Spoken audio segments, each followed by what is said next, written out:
किसी अव्यवस्था के कारण झुक करके चले, किसी नाले में से हो करके उनको अपनी परेड रोजाना करनी पड़े, किसी बदबूदार सुरंग से उनको निकलना पड़े, ये हमारी सरकार को कतई बर्दाश्त नहीं है। जैसे ही हमें राजपुताना राइफल की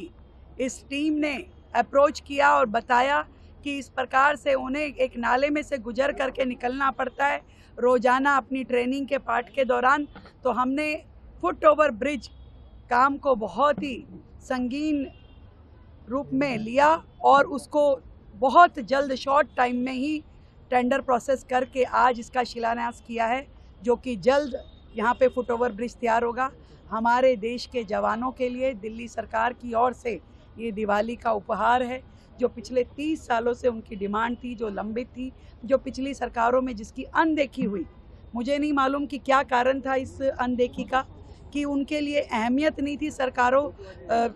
हमारी सेनाओं की, या उनके लिए इससे ज़्यादा ज़रूरी बाकी काम थे। परंतु हमारी सरकार अपने सैनिक जवानों के लिए इस चीज़ का महत्व समझती है और उनको सुविधा देने के लिए इस काम को तुरंत करवाया गया। किसी अव्यवस्था के कारण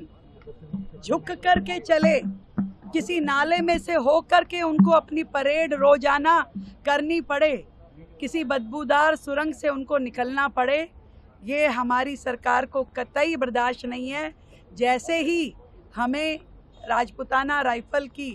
इस टीम ने अप्रोच किया और बताया कि इस प्रकार से उन्हें एक नाले में से गुजर करके निकलना पड़ता है रोज़ाना अपनी ट्रेनिंग के पार्ट के दौरान, तो हमने फुट ओवर ब्रिज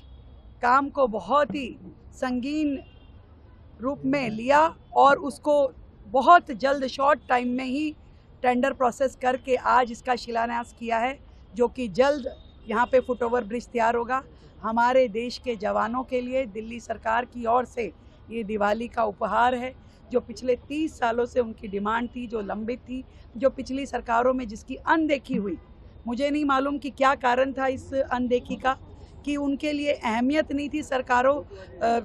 हमारी सेनाओं की, या उनके लिए इससे ज़्यादा ज़रूरी बाकी काम थे। परंतु हमारी सरकार अपने सैनिक जवानों के लिए इस चीज़ का महत्व समझती है और उनको सुविधा देने के लिए इस काम को तुरंत करवाया गया।